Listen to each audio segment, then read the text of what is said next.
Horas, Jua. Puji dan syukur kita panjatkan kepada Tuhan yang Maha Kuasa pada saat ini dalam keadaan sehat walafiat. Kita pun pantas bersyukur kepada Tuhan yang telah mengkaruniakan alam yang indah untuk orang-orang Batak dan seluruh umat manusia pada umumnya, khususnya masyarakat Batak di kawasan Danau Toba. Pada saat ini, atas nama Batak Center, kami pun mengaturkan terima kasih kepada Bapak Presiden Jokowi yang dengan segala kesungguhannya mendorong percepatan kunjungan wisatawan ke Danau Toba, utamanya dengan pembentukan Badan Otorita Danau Toba dengan tujuan melestarikan Danau Toba sekaligus dengan harapan memberikan manfaat ekonomi untuk masyarakat sekitar. Pada kesempatan ini juga patut kita menyampaikan terima kasih kepada UNESCO yang telah mengakui kaldera Toba masuk dalam UNESCO Global Geopark pada tanggal 7 Juli tahun 2020 di Paris. Saya telah melalui proses perjuangan panjang sejak tahun 2011. Kami kutip bahasa UNESCO mengenai persetujuannya.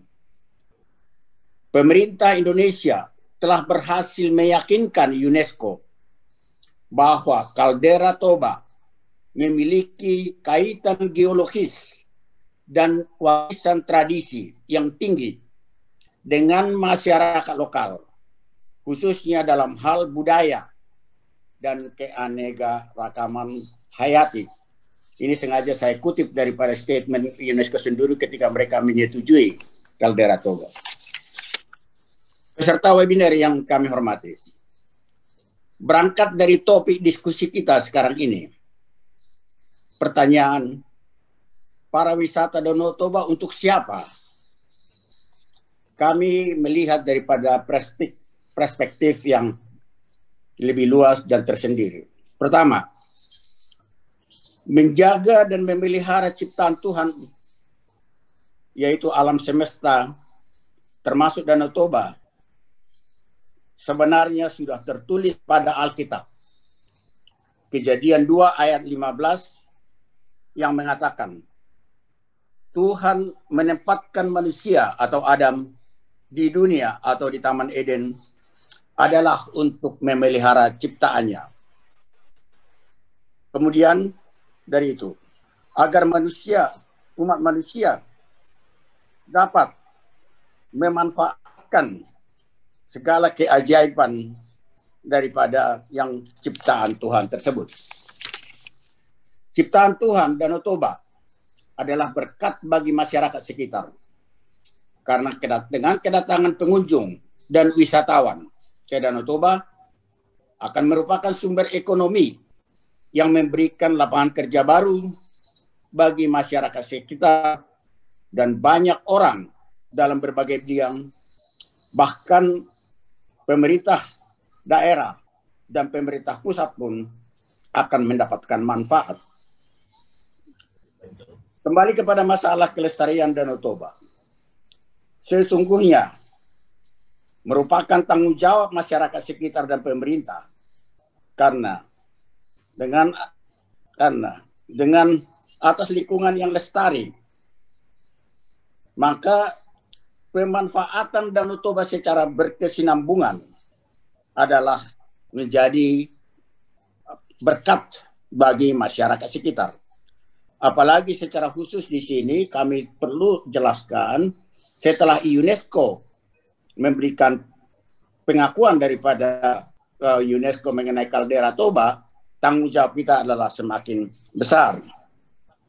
Dan sekaligus dalam hal ini adalah kita melaksanakan perintah Alkitab Kejadian 2 ayat 15 tadi. Kejadian yang tadi. Dapat kami tambahkan bahwa kawasan yang dimaksudkan dengan kawasan Danau Toba yang lestari adalah dari sisi kecukupan air danau. Kalau selama ini maka tinggi permukaan Danau Toba dianggap harus 905 meter di atas permukaan laut. Yang kedua, kawasan Danau Toba yang hijau dengan pepohonan yang indah sekitarnya, serta asri. Yang ketiga, air danau yang bersih, jernih, dan sehat. Kembali mengenai pelestarian Danau Toba adalah memerlukan kerjasama dan sinergitas seluruh stakeholder masyarakat, bahkan pengusaha, pemerintah daerah. Dalam hubungannya dengan masyarakat, perlu dilibatkan atau diajak tokoh-tokoh masyarakat, tokoh adat, tokoh-tokoh di bidang keagamaan. Tokoh-tokoh agama sangat perlu kita libatkan karena kepercayaan kita tadi yang mengatakan dihubungkan dengan kejadian 2 ayat 15 tersebut, ada alasan kita untuk mengajak agar tokoh agama itu betul-betul ikut serta memperhatikan pelestarian Danau Toba itu. Karena dengan ketakutan kita untuk melawan apa yang tertulis daripada perintah Allah itu, kita berharap upaya mengajak masyarakat memelihara kelestarian dapat berhasil secara maksimal. Adapun manfaat ekonomi untuk masyarakat kawasan dan pengembangan pariwisata ke Danau Toba sangat diperlukan sinergitas antara Pemda dan masyarakat sekitar. Karena dalam pengalaman pariwisata ke Danau Toba ada kesan Pemda-Pemda setempat jalan sendiri, sehingga masalah sinergis dan koordinasi sangat kurang memuaskan. Kita menyadari bahwa apa yang kita diskusikan pada saat ini tidak lebih daripada melahirkan pemikiran untuk mendorong pariwisata ke Danau Toba, sekaligus untuk melestarikannya. Bahkan Nommensen sendiri pernah mengatakan bahwa Danau Toba adalah karunia untuk orang Batak. Oleh karena itu, tanggung jawab orang Batak adalah memelihara keabadiannya. Selanjutnya kita harapkan apa yang menjadi hasil daripada gagasan kita pada saat ini dapat bermanfaat. Bahasa akhir kami akan sampaikan sebagai berikut.